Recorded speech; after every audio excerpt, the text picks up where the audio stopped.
और रूस यूक्रेन युद्ध से जुड़ी हुई बड़ी खबर आपको बता दें, जिसमें रूस की तरफ से एक वीडियो जारी किया गया है, जिस वीडियो का जिक्र यहां पर किया जा रहा है डोनबास इलाके का बताया जा रहा है, जिसमें रूस के KA-52 हेलीकॉप्टर से बम दागे जा रहे हैं और इसमें बताया यह गया है कि डोनबास की सुरक्षा के लिए यह कार्रवाई की गई है।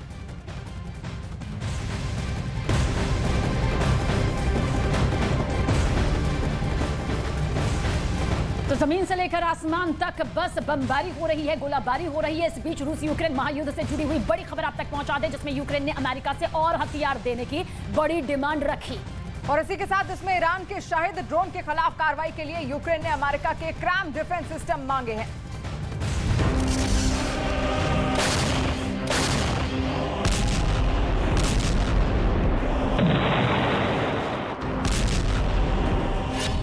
यूक्रेन पर रूस का जबरदस्त प्रहार।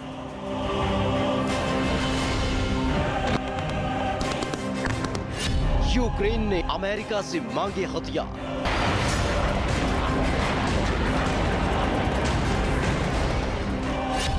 ईरान के ड्रोन से दहशत में यूक्रेन।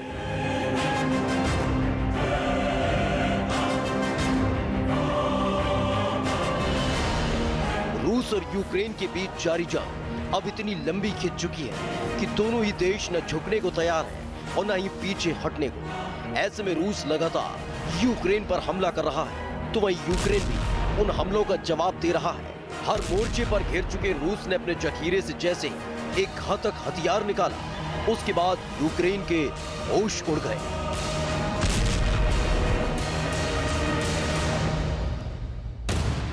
ईरान के शाहिद ड्रोन ने कीव में जिस तरह से पिछले महीने तबाही मचाई थी, उसकी तस्वीरें आज भी यूक्रेन को डरा देती हैं।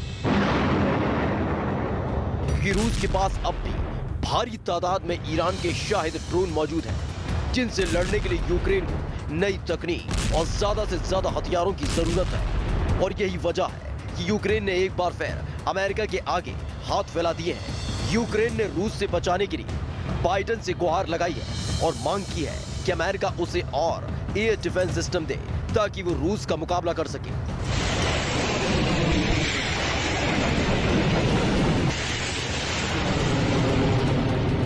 यूक्रेन भागा भागा अमेरिका के पास पहुंच गया है और उसकी संसद के चेयरमैन ने सीनियर अमेरिकी सांसदों से अपील कर डाली है कि जितना जल्दी हो सके अमेरिका यूक्रेन को एयर डिफेंस सिस्टम दे, नहीं तो पुतिन यूक्रेन पर ईरान के दिए गए ड्रोन दागकर दुनिया के नक्शे से उसका नामो निशान मिटा देंगे।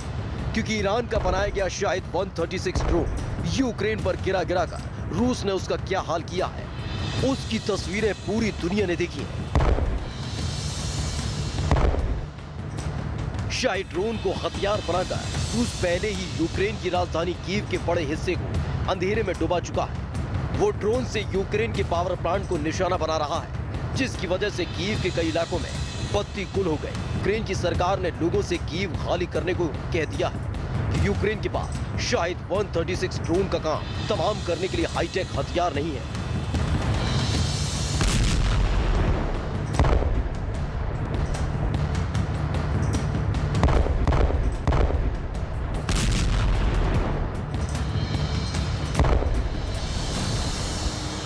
हाल ये है कि शायद 136 ड्रोन को ट्रैक करने और उन पर हमला करने के लिए यूक्रेन को अपने फाइटर जेट काम पर लगाने पड़े हैं। कई बार तो उसे शायद ड्रोन का मुकाबला करने के लिए कंधे पर रखकर लॉन्च होने वाले एंटी टैंक हथियारों से काम चलाना पड़ रहा है। जबकि सितंबर में यूक्रेन की जंग का सीन पलटता हुआ दिखने लगा था। पहले खार्किव, फिर पूर्व में डोनबास और उसके बाद दक्षिण में खेरसोन में ज़ेलेंस्की की सेना ने जिस तरह बाजी पलटी, उससे यूक्रेन की जीत लगभग पक्की दिखने लगी थी। लेकिन तभी ईरान के शायद 136 ड्रोन ने जंग के मैदान में ऐसी धमाकेदार एंट्री मारी, यूक्रेन धमाकों से ही दहल उठा।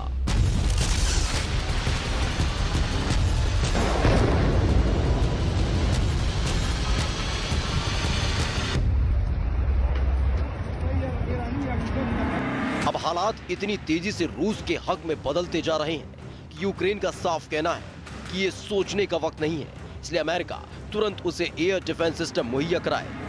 जबकि अमेरिका ने कुछ दिन पहले ही रूस की मिसाइलों और रॉकेटों को मुकाबला करने के लिए यूक्रेन को NASAMS जैसा advance air defence system deliver किया है।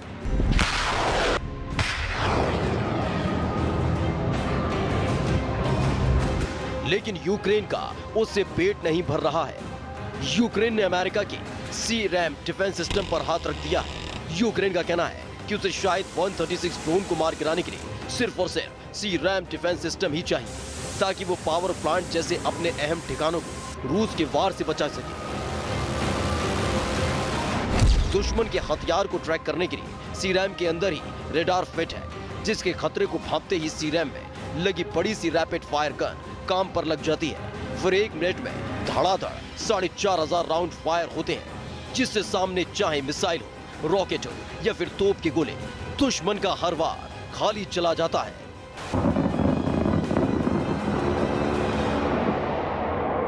शायद ड्रोन वैसे तो धीमी रफ्तार से उड़ता है, जिससे उसका मुकाबला करने के लिए सामने वाले के पास थोड़ा बहुत वक्त होता है, लेकिन चक्कर यह है कि वो उड़ते उड़ते अपना रास्ता बदल लेता है। इस वजह से यूक्रेन को ईरान के बनाए ड्रोन से निपटने में दिक्कत हो रही है और उसे एक बार फिर अमेरिका का मुंह ताकना पड़ रहा है। यूक्रेन शायद ड्रोन से इस कदर तंग आ चुका है कि अब उसने रूस के ड्रोन के जखीरे को ही खत्म करने की कसम खा ली है। ज़ेलेंस्की का टारगेट अब यूक्रेन की तरफ आसमान से आते शायद ड्रोन ही नहीं है, बल्कि वो रूस के कब्जे वाले इलाकों के अंदर रखे शायद 136 ड्रोन के स्टॉक को ही उड़ाने की फिराक में है, ताकि न रहे पास और न बजे बांसुरी। इसके लिए यूक्रेन अमेरिका से ज्यादा रेंज की मिसाइलें भी मांग रहा है।